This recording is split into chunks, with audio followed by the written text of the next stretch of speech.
Good evening and welcome to the penultimate round of the Abruzzi V8 Sprint Series, come to you from Watkins Glen. All the drivers have got the qualifying done and we are in the warm-up now pre-race. So here to call all the action with us tonight, we've got Dave Douglas as always and Matt Andrews as well. How you going, boys? Good, mate. Good to be back after I missed the week last week, but good to be back in Watkins Glen, fast flying track. Should be good. Yeah, good to have you back, Dave, from last week. And yeah, as you said, a fast track. And one, if we look at the times that were posted prior to this race, promises to be very, very close. I think 46 drivers were within a second of each other, so should be quite an interesting one tonight. Yeah, of course they are using the shorter layout here, the layout without the boot, the Cup NASCAR layout, people call it, with the bus stop up the top of the hill. But very, very short lap here. The fastest drivers getting around here in the 109s. So certainly a very short lap. And one of the things that we'll probably see here is lap traffic definitely coming into play, just given the shortness of the lap distance. Yeah, certainly. It's only just over 60 seconds, 70-second lap time, so about a minute 10. Race pace would be about that. And yeah, I guess as I said, it's fast and flying. And well, we got 30 laps tonight, so we'll see who's going to come out on top. Yeah, and speaking about those that are coming in on top, in the recent weeks, we've definitely seen an emergence from Simon Chadwick. Last week, we got to see Alex Court and Lassith Leonage battle it out in the top two. They seem to have pretty good pace as well this week, so I think it's going to be much the same of our top guys still battling it out from what we've seen in qualifying. Yeah, certainly. I think we after, of course, 10 rounds going into the 11th round, we're starting to get a really good guide on the form. You know, who the quick guys are, who the guys are that are sort of improving and coming through. We've seen a lot of guys really step up their game in the later rounds as well, haven't we? Guys like Leonage, guys like Chadwick have really come on strong in the latter half of the season. As we flick over to the grid, Ed, if you want to go through our starting order. Well, we got 35 cars here tonight, don't we? So Simon Chadwick taking the pole. Another great result from him. Lassith Leonage, the big improver of the last couple of rounds, starting alongside him in P2. And then we've got Bailey Bell and Brodie Scott starting on the second row together. Riley Curtis, great qualifying from him up there in 5th position. Samuel Kerr in 6th. Then we've got Marty Hansen and Darren Caldwell on row 4. Row 5, Alex Court and Daniel Heddershire. A little bit further back than we expect to see those guys. And then we go Gilbert Ruwalt down a little way as well. Veacock, McAvoy, Sorensen, Chris Kerr, Wayne Taylor, Benjamin Siren. We've got Jonathan Ben, Chris Barnes, Michael Stewart, Tim Crowley, Michael Duggan, Michael Dumbrell, Hayden Harrison. Then we're down to Williams, Schultz, Poland, Vassell, Cooper, Gaffer, Schroeder. And then we're down to Ben Morris, rounding out 33. Yeah, we should be not too far away from getting the green flag here, actually. Oh, got one creeping back there. I think it was Bailey Bell. Yeah, triple two. I think might have jumped the start, but we're away. Yeah, great start there from Chadwick, but he's coming under a little bit of pressure there. As Bailey Bell, I think it is. No, it's not Bailey Bell, it's Brodie Scott, I think, sliding down the inside of Leonage there. No, that's Bell, sorry, getting the cars mixed up. But yeah, Bailey Bell sliding down the inside of Leonage in second place, putting a lot of pressure to the back of Simon Chadwick as they come up to the bus stop. Good overtaking spot if you can make it stick. Very, very difficult, especially with cold tyres. It's going to have a look down here. Did Leonage poking his nose out there? Leonage into the fence. Leonage into the fence. Locked the rears and straight into the inside wall. That's unfortunate. Cold tyres, late braking move was always going to end that way, unfortunately, and that has ruined his qualifying performance. But back at the front, that has given Chadwick a really nice gap over Bailey Bell because that's obviously kept Bailey offline there. And just watching the rest of them file through, we're going to get an update to the race positions as they come across the line here for the first time. And it looks as though you called that one absolutely correctly. Brodie Scott coming into the pits in the 222. Looks as though a jump start penalty for that 222. Yeah, well, Sorry, Dave, you go ahead. Just looking at the inside there, Ruel was having a bit of a look, but Alex Court's just made a move up the inside of Tyson McElroy by the looks of it in the Goodyear sponsored Commodore. Good move down to turn 1, which is a very popular spot to pass at this track. Probably the easiest spot to do it is down into turn 1. Oh, a couple of those guys going right up against the fence up through the hill section. Yeah, surprising. The S's in this track, which can cause a lot of issues, as Heddershot and Ruwald get a bit wobbly. It's been pretty clean through that S's section. Sometimes on iRacing we see huge pile-ups through there, so the driver's fairly clean this evening. Unlucky start, as we said, for Laz Leonage, probably one of the top runners to feel the pain. But here we go, our normal crew at the front, the main battle from Heddershot and Ruwald. As Ruwald looks to the inside and gets the door shut off by Heddershot driving there. Yeah, certainly just watching that battle between they're turning into a couple of old rivals now, aren't they, Heddershot and Ruwald? But looks as though Caldwell just acting as a little bit of a cork in the bottle at the moment. He's fallen 3.5 seconds off the lead, and he's got this huge freight train building up behind him. Now, I'm not sure if that was to do with the brake cause. Oh, we've got one car off there to the inside as well. Just trying to get lines around where that is. Michael Stewart. Lap traffic, I think. Yeah, he's just turned into that inside wall there smartly, waiting for the rest of the field to go through. But even now, he's not actually moving. So, he's actually taking the tow back to the pits. So, unfortunate for him. But we were just making comment there on how far back the rest of the field has actually fallen from the top two. Bailey Bell taking 2/10 out of Chadwick on that lap.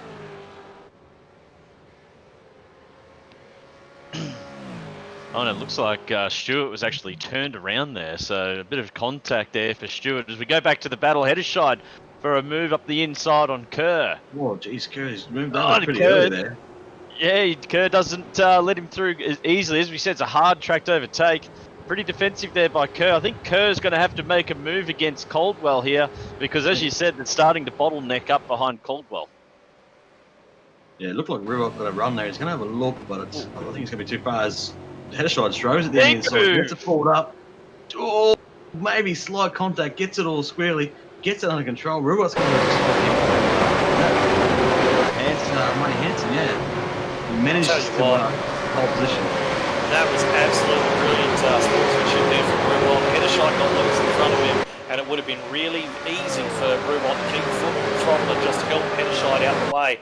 But he's actually backed off, let him regain the circuit. Now he himself is coming under attack from Hansen behind. So I think Heddershot owes him a little bit of a thank you after the race. Well, as you said, they're becoming rivals, but there's also a lot of respect there between the two drivers, and really, really good to see. As you said, but yeah, Caldwell looks like he might have gone into a little bit more of a rhythm here, slightly increasing that gap, but Kerr will definitely be starting to feel the pressure of having to make a move soon, I would imagine. And a penalty for Luke Holland, car 313. Just heard through from race control as he's in the middle of an enormous battle pack. He comes into the pits without a boot. Unfortunate for Luke Holland there, but he'll have to put in a little bit of a recovery drive, taking that drive through penalty, and he'll continue on the fight another day. Just looking back as we top two really kind of sprinted away as I'm talking about. Just having a look back through the field and some of the battles that are going on.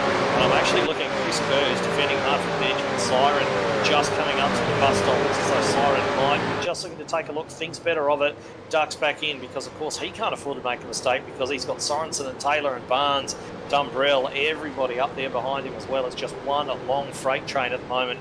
There's a couple of drivers in there whose pace just seems to have them a little bit out of position at the moment. There's just a couple of gaps forming in that train, and certainly those guys are going to be coming under pressure from the guys who think they can go a little bit quicker. And it looks as though is it Barnes there just swinging out, having a look at the middle finger racing car of Wayne Taylor. Taylor holds onto that position though, Barnes quite smartly backing out of that one. Yeah, what I've seen sort of the trend is people are sort of having a look, but they're only half looks at the moment, and they end up being attacked themselves the following corner. So, as I said, it's fast and flowing, so you've got to sort of be pretty committed about your passes here. And yeah, for sure.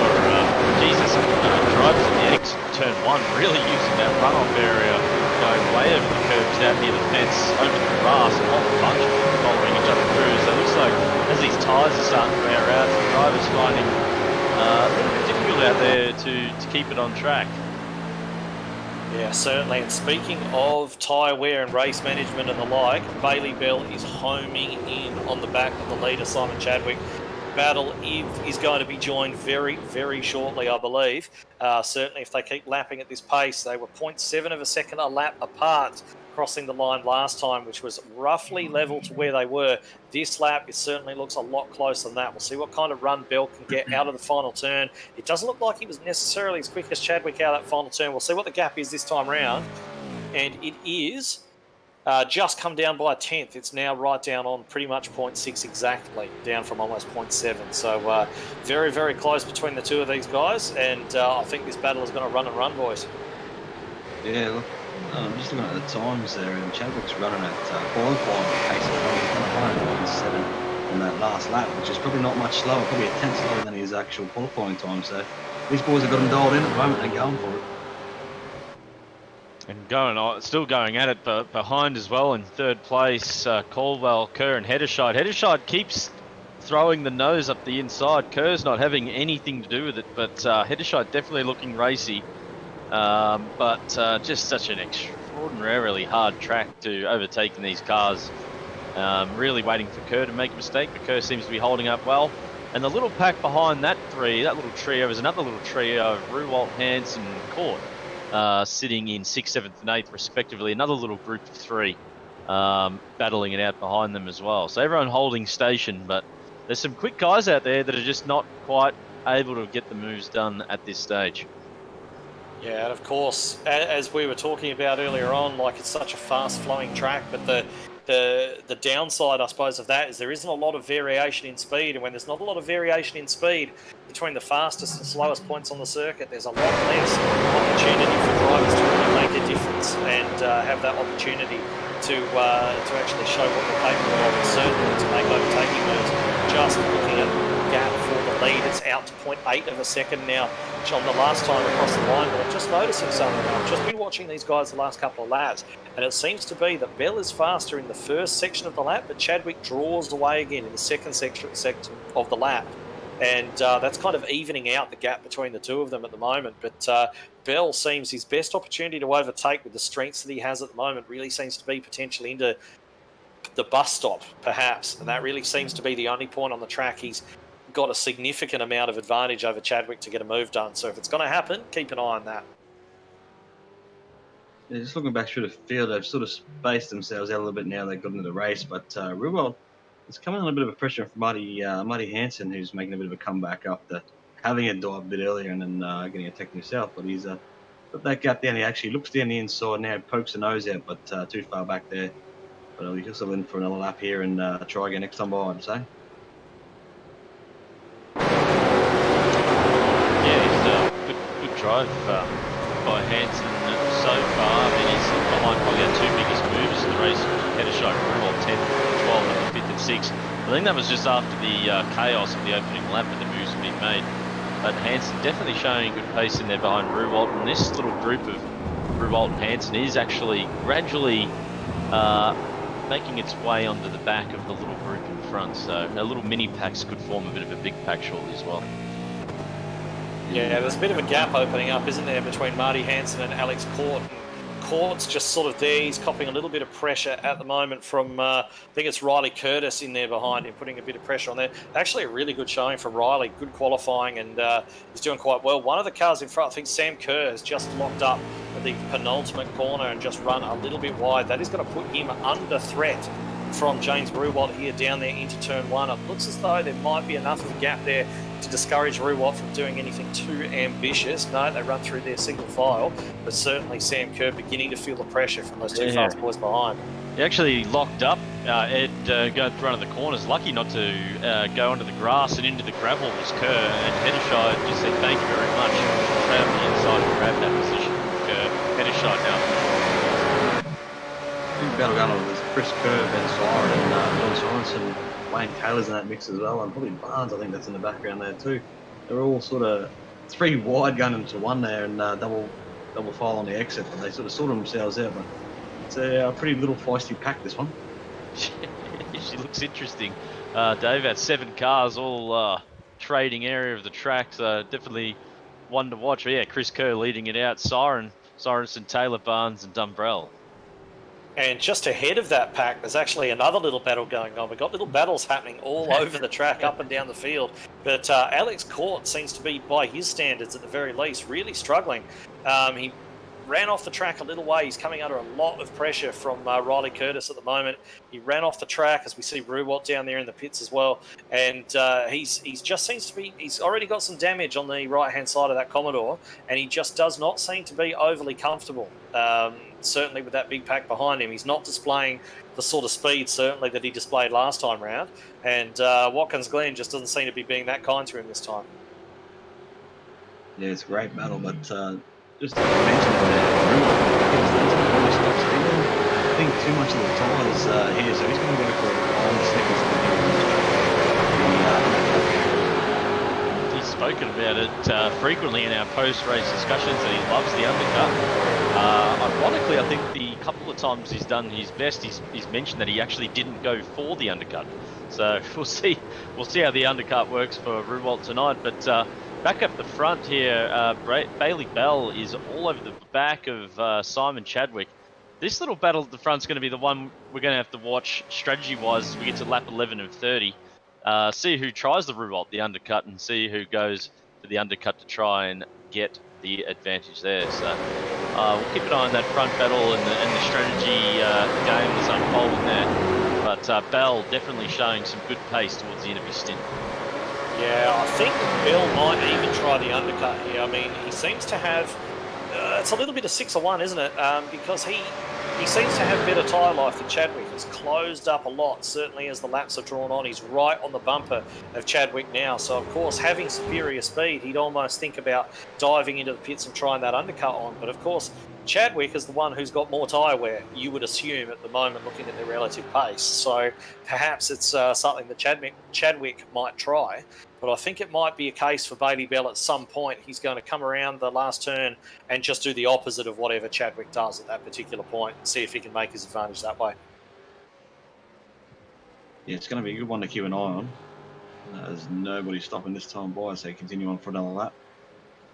It's amazing their pace. Last lap at 9.8 for Bailey Bell, another 9.8 for Bailey Bell. That still would have put him up the front of the grid in qualifying. So these guys, even though they're on lap 13 with worn tyres, still producing times that would have had them well and truly entrenched up the top of the field. So showing terrific pace. And they're absolutely braining everyone else, aren't they? I mean, Darren Caldwell in 3rd position, nearly 7 seconds off the lead now. And it's like a race for these two. They're almost like they're in a different formula to everybody else. But certainly Bell really high pressure on the Chadwick now. We've seen Chadwick under pressure before. Earlier on in the season, he's made a couple of errors, but just over the last couple of rounds, he's really stepped up his game, as we mentioned at the top of the show. And he's certainly become one of the drivers that you look at in terms of being one of the very established top runners in this series now. And he seems to have gotten better in every aspect as the season's gone on. And it'll be interesting to see how well he withstands this pressure, as I think just visually he's drawn out on Bailey Bell again this lap. Yeah, I think Bailey just made a little bit of an error and missed the apex down the carousel. So sort of put him off the line a bit there, and he made a bit of time on him through that section, I think. Geez, it's impressive looking back in the field, boys, just through the midfield of this championship and how the races have gone on. I mean, this is a track when you're stuck behind someone for this long, where you see people making desperate moves, you see all types of spinning and people getting turned around, and that mid-pack in that huge train, everyone's willing to be patient, bide their time and wait for the right time to overtake. Really professional job by the guys tonight. It is one that can sometimes go a little bit astray when people are running this close to one another. Yeah, we've got a few more guys running into the pits as well. We've got Tyson McAvoy, Tony Gaffer and Michael Schroeder have all elected to come down the pits just shy of half distance. So they're going to roll the dice now on strategy. But yeah, exactly like you say, Matt, it seems to be something that you find in sim racing a lot, that getting stuck behind somebody doesn't normally exist because they wait 2 turns and then they try something silly and cause a massive massive shunt, but certainly everybody being fairly well behaved there tonight. Yeah, great driving. John Sorensen. Oh, in front of him. Who's that in front of him? Just got right rear in the grass, saves it. Ben Siren. that's a great save there. John Sorensen was just ranging up on the outside of Chris Kerr there as they both. Oh, Chris dived into the pit. It looked like John wanted to go with him, but a whole heap behind him followed him to the pit. Yeah, got a lot of guys heading down pit road now, don't we? It looked like there was going to be an accident there. Just people were a bit confused as to why they were going so slow through the last corner, but peeling off into the pits as they did it. I can see up there too. Okay, so header shot in. So he's definitely one to watch. Still keep an eye on that lead pair, but Bale's tyres, I think, have just completely fallen off a cliff or something. He's missing every apex, and Chadwick's now put a decent-sized gap on him. So I think Bale might have been one lap too late to do his pit stop here, unfortunately. We'll see how it all pans out. Yeah, that's definitely got some strategy to play in between these two at the moment. If I was Chadwick, you'd probably see him go to the pits, and he does, using that gap that he had over Bell, and they're going in together. I'm very surprised about that. Yeah, it's an interesting one. Well, it's a pit lane battle. We'll see who's got less fuel to put in. I mean, we've seen that have a big effect in the previous races, the amount of fuel that needs to be put in. So here we go. They've also got to hit their marks. We've seen a few people miss their marks over the recent weeks. A good old pit stop battle here. Both cars are up. It's going to be all about the fuel. Who's got the different numbers, or? Oh, I thought that was Bell. Then it was his teammate. Waiting to see who drops first. I think this might be close. And Bell! Oh, he's going to get him. He's jumped him. There it is. It's all fuel. Wow. So that is going to be interesting, because either Bailey Bell has underfueled or Chadwick has overfueled. It's got to be one of the two. So either Chadwick's played it overly safe and cost himself on the time, or Bailey Bell does not have enough fuel to get to the end of this race. It was so great, the distance between them, a couple of seconds, that it can't be both. Yeah, it's easy to do too. It's easy to overfill. I mean, they've got to make their lap in cool-down lap after the race as well. So yeah, it's safe, but sometimes you've got to be aggressive when it's for the win. I think if I remember correctly, Chadwick actually mentioned last week that he made an error with his fuel, and I think that feeling it was the week before. He said he made an error with his fuel again. So be interesting to see at the end of this one if this is an error that he's just creeping into his racecraft. Yeah, I feel like the Imola one, was he on the podium, did he? Yeah. He filled it there. Well, that was an accident which happened to be. Yeah, which worked for him. Yeah, true. That's right. Just watching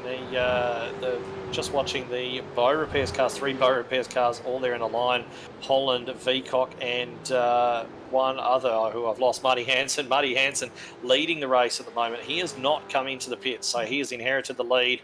And Cameron Veacock, his teammate, is running there in second place, albeit a few seconds behind. So I imagine that we're going to see these guys run down the pit lane sooner rather than later. They can't have a great deal of fuel left, and Hansen in. So Hansen is going to come in, so we're going to see exactly where he feeds back out into the pack. Veacock looks as though he's coming with him as well. Yeah, that was another car lap down. Also a teammate. Yeah, the Redback Racing bow repair Commodores all line astern and 3-peat. You get a photo of that after the race, I'm sure. But in comes Hansen and Veacock. Be interesting to see where they filter out. They've obviously decided as a team to run as long as possible. Try the overcut and run on the fresher tyres at the end of this race. Now, I believe that is going to hand the lead potentially to Alex Court, maybe, who hasn't been in the pits yet. We'll see. No, he has been in the pits. So Bailey Bell is actually re-inherited the lead. So the field has more or less cleansed itself after all the pit stops, and we've got Bell with a couple of seconds to the good of Chadwick, don't we? And then it's around about 5 seconds back ahead of Shide. So given the fact that looking at the pit stops, that pack was around about 7 seconds off the lead, they've also gained 2 seconds on Chadwick. So Chadwick definitely seems to be the odd man out in that pit scenario, with a pit stop 2 seconds longer than just about any of the guys, at least around him. Yeah, good stock shuffle. We get one every week. It's always good to see what happens out of it. But some, like I said, some guys will have a few dashes and they have few numbers and that, and they can get their few numbers pretty safely. But the guys that don't, it's really just a guessing game. Just so, even though he's had that error, Chadwick, he's still got the opportunity to catch Bell here. Just set the fastest lap of the race at a 9.2, an amazing time. That would have put him on pole by an absolute mile. So he's quick. fired up. He's fired up, boys, and we can't count him out just yet. One winner out of that was Ruwalt. We mentioned that he went the undercut. He's now in 4th position, so he did gain a number of spots there. However, the issue that he's got now, I suppose, is that his tyres are going to be really hurting towards the end of this race. And he's got Caldwell, Kerr and Hansen all over the back of him. Oh, jeez, those cars got close to that wall here on the They had Caldwell in his boot a second ago. It's nice and tight, a bit of an inside lock brake, but the pressure's going to be on here now because these tyres, will be worn out a little bit, being, I think, he coming on lap 11 and now working lap 19. Yeah, it looks like an angry pack up there behind Ruwalt. He's going to want to get those tyres, well, all the way to the end of the race, I suppose. Of course, the guys behind him are almost in the scenario where their tyres are still coming up to pressure, so they're going to be hitting their prime fairly soon, so they're going to want to make use of that when their tyres are in that really good phase.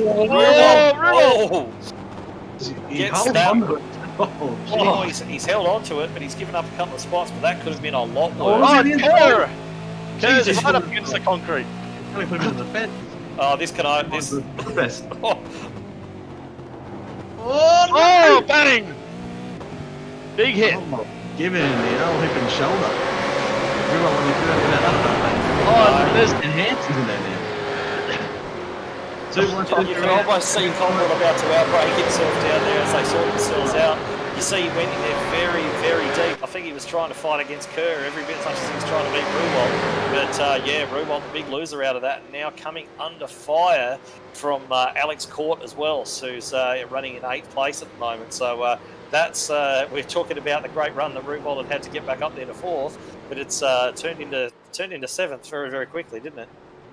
Yeah, certainly. Caldwell, he probably just outbroke himself a little bit there, but I mean, the bang doors, they all managed to keep going. So, I mean, some would say that's just hard racing. Well, we'll just have to wait and see what Ruwalt's got to say about that. But that was a good little battle.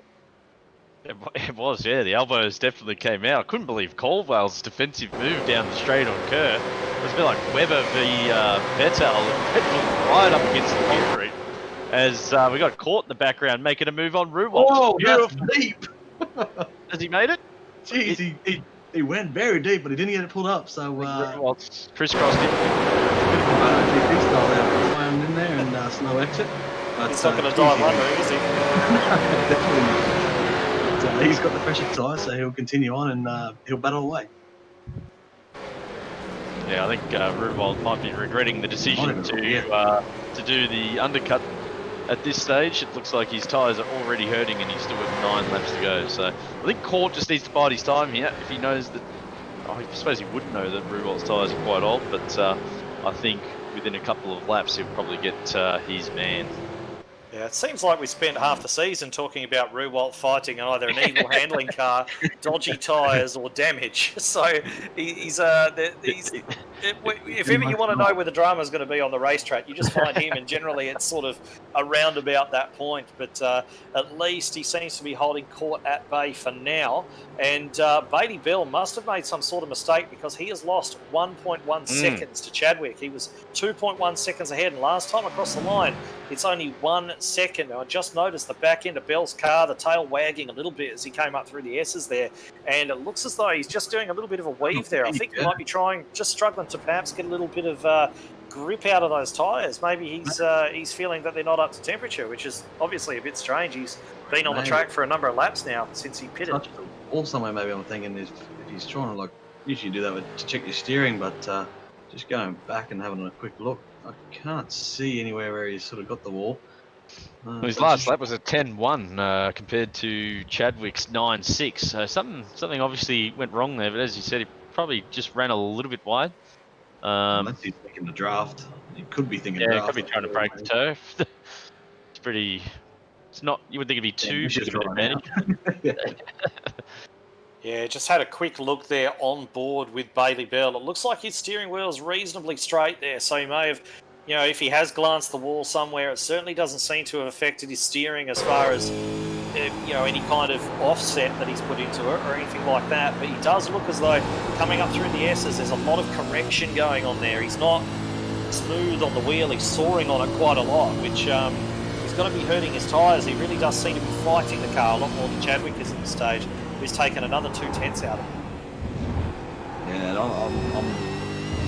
I'm a believer that it's a lot easier to be the car chasing than it is to be the guy leading sometimes. Like, you've got yourself a goal in front of you, you can chase after it, but as a leader, sometimes you can sort of get in your own head and push too hard and make mistakes.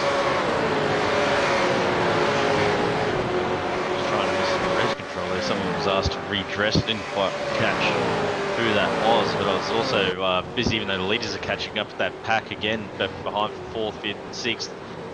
Caldwell made a bit of an error and cut straight back onto the circuit, and basically since then Kerr has been flashing his lights around the entire lap, letting Caldwell know that he wasn't too impressed with that. Kerr tried, actually Caldwell's in, so I think there might have been an issue there. Race just quietly. You're going up the hills and he's flashing them lights. He wants to get by everyone. Yeah, he does.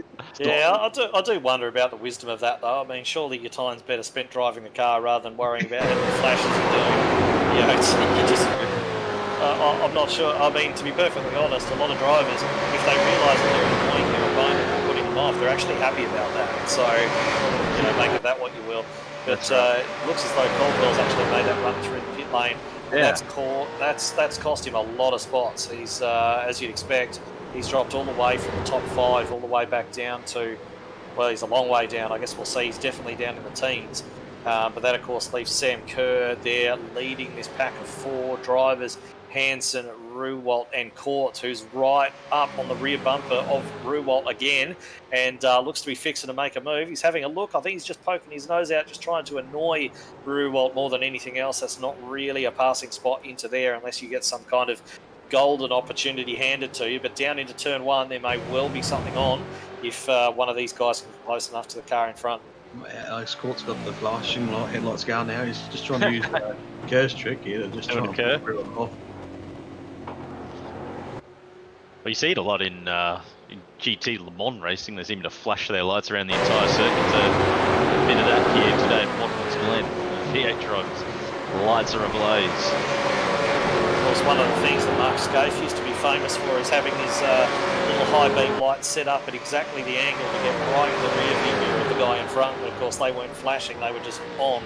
But yeah, certainly doing his best to do everything to put off the driver in front. But of course, the advantage for him in that case is he doesn't always have to press a button consistently to make that actually take place. But yeah, over the back of Ruwalt, who in turn is on the back of Hansen, and Kerr just skipping away from these 3 now. Yeah, there's a nice little battle in behind that too with Tyson and Hansen's teammate of Beacock, who has a look actually up the inside as we're speaking. It's always going to be tough through there. And Tyson's going to hold on for now. Beacock's got to look to get the run off this turn and try and make a pass down into turn 1. And he's done pretty well. He's right there with him, so we'll see if he can poke the nose down here of Tyson, which I think he's got to have a crack here. He's got to have a dive. He won't get a better chance. Oh, geez. Got to get it in there. Tyson sees him coming. Yeah, nice move. Done. McAvoy saw him coming and did the sensible thing to save his race there and didn't try to argue with Tyson with that one. He saw the Peacock had a run and saw that he was launching it in on the inside and deliberately ran wide. And once again, they're very familiar headlights. A lot of lap down cars out here. Traditional headlights. Yeah, Tyson's not good yet. He's going to have a look and see if he can get back past the Peacock here. We're working lap 26 of 30, so we're not too far from the end here. What do we got at the front? The gap's closed a bit. It's under a second now at the front. Last lap by it was at least anyway. This time by it's come down again. It's come down another 10, so it's 0.7 of a second. They're catching lap traffic as well. They're catching up to the back of Riley Curtis, who qualified so well. He was up there in 5th place, wasn't he? Running down there now in 31st position. So something's going to ride for Riley, unfortunately, during this race. But he may yet have an impact on the win of this race, not in the way he would have wanted to, but definitely the 2 leaders climbing up to the back of him right now with only 0.7 of a second between them at the last count. And we'll keep an eye on the lap times at the end of this lap. Last lap was a 9.9 for Bell and 9.7 for Chadwick, so 2/10 taken out of Bell on that last lap. If he gets another 2/10 here, it'll be down to half a second with only 3 laps remaining. So this will be an interesting lap here. I'd love to see a good battle to finish this one off between Chadwick and Bell. I think we deserved it. I think it was just a bit of fuel miscalculation that's robbed us of a possible all-time classic, but it could still definitely happen in these next couple of laps. So we'll just have a look at these times as he comes across. Bailey Bell with another 9.9, Chadwick with a 10 flat, so losing a 10th there on that lap, Chadwick. Yeah, you can see Chadwick's trying to throw everything out. He was sliding off that last turn, then he's just trying to bridge this gap, running out of laps in the nose, I think. Yeah, and I think the other thing as well to remember is that we're running on the assumption here that Chadwick is actually overfueled, which means that he's carrying a little bit of extra weight by comparison to Bell as well. So he's certainly doing a sterling job to close the gap even on the occasions that he's doing it. So doing a great job, but maybe Bell looking a lot more comfortable out the front now. We made a comment earlier on about how he was soaring on the wheel and really appeared to be fighting that car, but everything seems a lot smoother and more serene now at the front for Bailey Bell. I'm not sure if you'd agree with me, but I'm sure he's quite nervous. But yeah, certainly the behaviour of that car looks a lot nicer than it did, say, 5 laps ago. Yeah, certainly. So he's only got, it's coming up to take the second last lap, so only 2 more trips around the 3.1 K circuit. As you can see, Riley Curtis just drops to the inside there, lets those guys by. All right, looks as though we've had a bit of an incident with Tim Crowley as well. I think he got into potentially the back of one of the Kerr brothers, potentially Chris Kerr. Yeah, and he's actually gone off the circuit, but he's regained it and he's back underway again, having dropped a few positions, I'm sure. But he also looks as though, certainly from my perspective, he might be having a little bit of connection trouble there as well. I'm not sure, but just seen him blink down a couple of times. So unfortunate for him either way. But yeah, as we mentioned, we've got the gap itself is actually down to between positions 1 and 2. Interestingly, that pack we were watching earlier, Court and Ruwalt have got in front of Hansen. So Hansen having a bit of errors while we're watching those leading pair, Ruwalt and Court back on through. It was a good little battle back between those two. So Ruwalt doing a sterling job holding off the guys with the fresher tyres behind. Bailey Bell's about to take the white flag, which means obviously one more trip around the Watkins Glen circuit. He's had has had a pretty good race. That both these guys actually have had a very well run race. They've taken off from Ruwalt's in the pits. Sorry to cut you off. Ruwalt has come into the pits. He must have underfueled. That's the only reason I can think of. But that's going to have. He was right up there in the points as well. That is going to have championship implications for him. Wow. Man, another. It's twice in 3 weeks he's run out of fuel on the last lap. Well, he actually got to the pits this time. Last time he didn't. He's doing the opposite of Chadwick. It's just underfueling week in, week out. To be absolutely shattered with that. That's 2 weeks in a row. Maybe Chadwick could offer him a jerry can on the way past or something. Yeah. He seems to have more than he needs. But yeah, Bailey Bell coming into the second to last corner right there, through the long sweeping left-hander into the slightly tighter right-hander, and he is going to cross the line unless he runs out of fuel, but it doesn't look like he will, and he's coming across the line to win the penultimate round of the Abruzzi V8 Sprint Series. It's a very penultimate last lap, mate. Penultimate round. Penultimate Ration donuts corner for donuts for Bell, and a deserved victory. And as you said, Bell and Chadwick just absolutely dominated from flag to finish. They deserve to be the top two. I think Chadwick will be interesting to talk to him after the race about his fuel strategy. And Hedderscheid, who started 10th, finished 3rd, rounded off the podium. The other person there, Sam Kerr. Now we mentioned last week at Dumbrell. Sam Kerr, a guy we haven't mentioned too much in this series, a sterling job finishing. And Heddershide was kind of quiet, wasn't he? He was just kind of snuck there in the P3 without too much fuss. There's not a mark on the car. He's not really. He's just. I'm sure it didn't look calm from his point of view, but certainly he made it look easy. We didn't really have much to remark on his race, but certainly Alex Court up there in the top 5 as well. Did well. Hansen 6th, V8 there in 7th, and Tyson McAvoy. After that battle we saw him in earlier on, coming home in a well-deserved 8th. So some really great drives out there tonight. Just quickly, Bailey Bell just ran out of fuel going up the hill. So. At some sort. We sure? Some fuel. He definitely ran out of fuel because he stopped and actually rewards, given one of the other cars that pushed there too. So got out. Right. Well, the rules of this series, of course, are that you need to complete your cool-down lap. You've got to have enough fuel to get around. So if he did do some mad donuts though. Yeah, he's definitely out the fuel. It's chugging up the hill. Just went back and watched it. Oh no, controversy. Right. Well. Well, I guess we'll. Do the donuts count though? Like, you know, if you're doing donuts, you got to do victory donuts. But yeah, you ran out of fuel for sure. All right. Well, I guess we'll have to see what race control is going to make of that one, because there's certainly a rule in place for that. So, anyway, I guess we'll treat it as is for the time being. But yeah, we'll have to find out what the score's actually going to be there. Well, I hope they just give him a warning, hopefully. Hang on, we might be hearing something come through. Oh, okay. So we're hearing if he has run out of fuel, he will receive a penalty of some kind. Oh boy.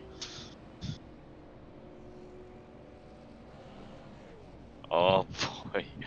We're hearing it's a 1-position penalty. 1-position grid penalty or a finishing penalty? Okay, second place if that's the case.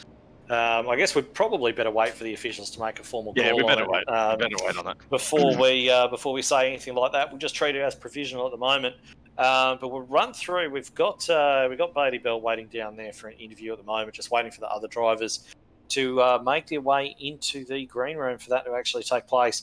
And we might actually just take the opportunity to run through the full race results from this Watkins Glen round of the series. So Bailey Bell taking out the victory provisionally, we will say, in that one, with a great drive, half a second over Simon Chadwick in the end. And then Daniel Heddershide, that sneaky podium, just came in and stole it right just under everyone's noses, really, coming home in 3rd position. Then we got Samuel Kerr, Alex Court, Marty Hansen, Cameron Veacock there in 7th, Tyson McAvoy 8th, and Wayne Taylor and John Schultz 9th and 10th. Aaron Gilbert in 11th, Darren Caldwell, we saw him get that penalty, didn't we? He's in 12th position. Brian Cooper, we didn't talk much about him tonight, but he's come home in a very solid 13th position from 30th on the grid. Great drive from him. And then we've got Dean Williams, Mark Duggan, Tony Gaffer, Michael Dumbrell, James Ruwalt, all the way down in 18th position after having to run into the pits just before the final lap. Then we've got Tim Crowley, John Sorensen, Michael Schroeder, Danny Vassell, Luke Holland, Jonathan Ben, Chris Barnes, who picked up a penalty in that race, I believe, as well. Brodie Scott, Lasseth Leonard started 2nd, finished 27th after messing up completely on lap 1. Then we've got Chris Kerr, Ben Morris, Riley Curtis finishes 1 lap down in 30th position. Then Hayden Harrison and Benjamin Siren and Michael Stewart rounding out the field of 33. He finishes 2 laps down. Yeah, so I think all our boys are in there in our green room at the moment, but I think we've got to stick with our unofficial winner, Bailey Bell, at this point in time until we get more clarification on the actual ruling there. All right, so let's bring Bailey Bell in, and might let you do the honours, Dave. Certainly. Bailey Bell, P1, mate, how's it feel? Oh, mate, it's been a long time coming. I'm stoked to finally get it done today. Yeah, it was a great drive. You and Chadwick took off early and left the rest of the pack behind. So your boys definitely dominated out there. But in the pit stop shuffle, we see you're a bit tight on fuel there at the end. I knew if I was gonna make the move stick, I wanted to do it in the pits because there was no point doing it on track. Otherwise, we were just going to be battling with each other's toe. So yeah, no, I had to do it in the pits and made it stick. So it was I said that in the broadcast. Actually, some guys can be a bit safe, but for a race win, you've got to be aggressive, and you certainly were aggressive in the pits today. But mate, stellar drive. How did it feel out there, mate? Was it on? No struggles at all? no, the car actually felt pretty consistent, so that was good.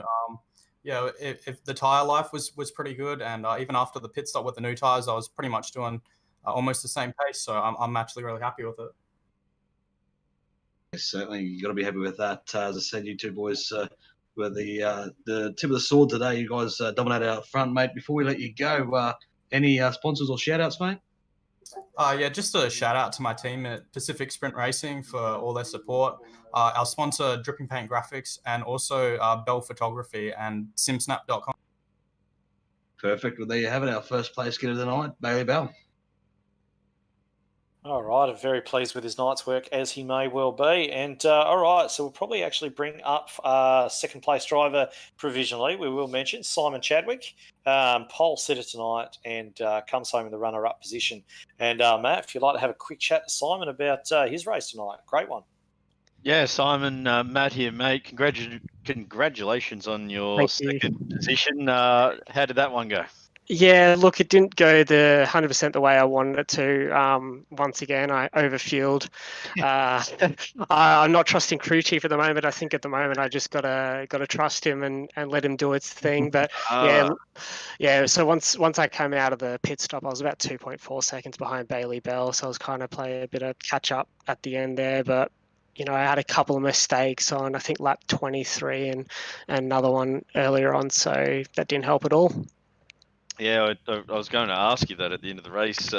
Who gives you your fuel numbers? Because we noticed in the last couple of weeks there's been some issues with that. Although, ironically, there might be something that the stewards will be looking at in terms of fuel after this race that you might be interested in. But we won't go into that too much as yet.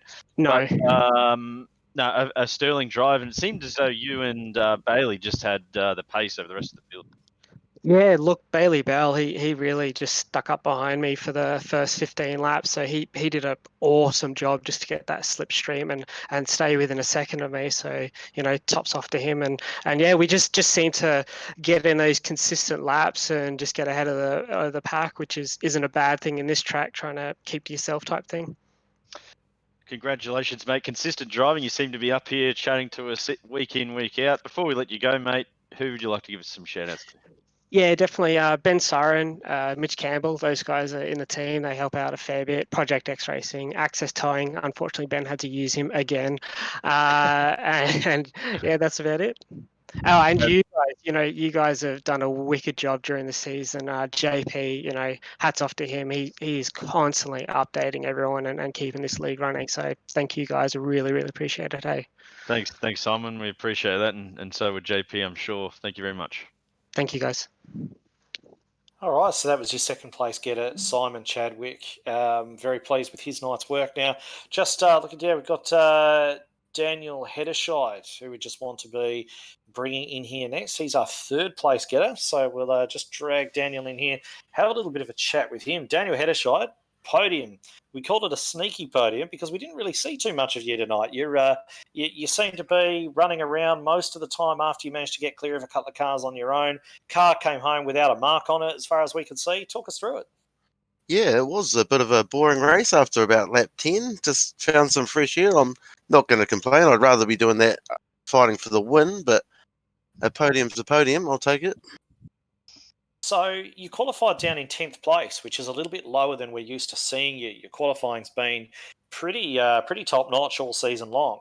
But did you struggle in qualifying, make a mistake? Was there anything kind of out of the ordinary for you, or was it just a lack of pace over the single lap?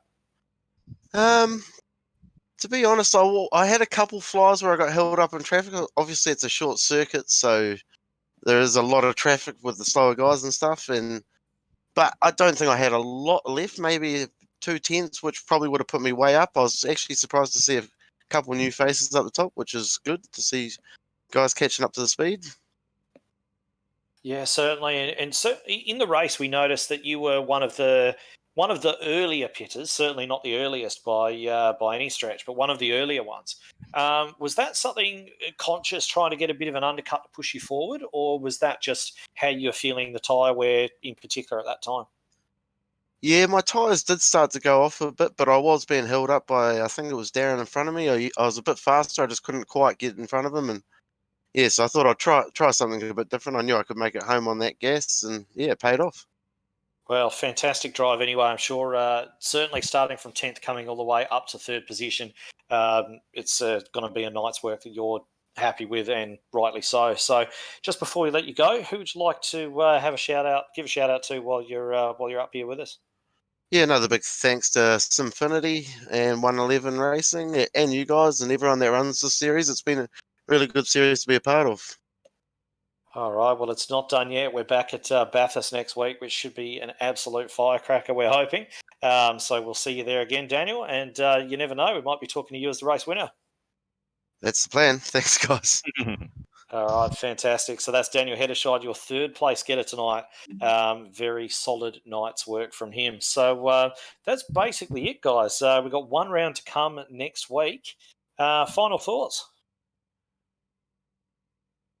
Well, Yeah. sorry, Dave, I thought you were going to jump in there. Final thoughts. You're right, go for it. The big one next week, Bathurst. I mean, that's the crown jewel Oof. of the series. I'm sure the boys will be putting a lot of practice in for that. Looking forward to rounding out the series, and as you can hear from the drivers, they've really enjoyed it as well, and hopefully we round it off nicely next week. I should say thanks to Race Control too, who do a lot for this series as well, and the stewards and those types of people who put a lot of effort in to make sure the driving standards are up to scratch. And I think it's definitely playing out. You know, the racing is just getting so much cleaner week in, week out. Really, really impressive. Yeah, certainly. And I guess the point I've got to touch on, mate, is the provisional results. So it's still not final, I suppose. So we'll have to keep it on the Facebook page, keep it on the Abruzzi Super 2 Series page, and we'll see if there's any further update regarding. I think the winners should be allowed to do some dowies. Oh, Come certainly, mate. Well, you can do dowies. You've just got to have the fuel to do it. That seems, if you haven't got the fuel, don't do the donuts. But we'll have to see. We'll have to see. So still provisional. Everything that we've sort of shown you tonight, but we'll. I'm sure we're going to get some sort of update from Race Control in the coming days to let us know how that's all turned out. So next week, Bathurst, boys. Bit of a as you mentioned, crown jewel of the series, crown jewel of motor racing in Australia. Really, it's going to be brilliant to see who manages to take the top step there. I think we're going to be looking at all the regular front finishers these days. You know, guys like Chadwick and Bell, Hedderscheid. Alex Court has been quick. He didn't have the best night tonight, but he's been quite fast. Even Tyson McAvoy, I kind of get the feeling that with him, there's some good pace there. He just needs something to fall into his lap in order to put in a real front running performance. So it could even be a opportunity for someone like him to shine. Yeah, for sure. And just remembering, it's also, I believe, it's a retro round, so it's going to make it interesting for us calling the cars. But I'm sure they're going to look pretty cool out there on track with their retro liveries. I can't wait. All right, so that's just about it from us anyway. We'll see you next week for the final round of Mount Panorama. But until then, I'm Edward Foster. Thanks to Dave Douglas, Matt Andrews, and of course our faithful director, JP Correa. Thank you very much for joining us again this evening. We'll see you next week. Good night.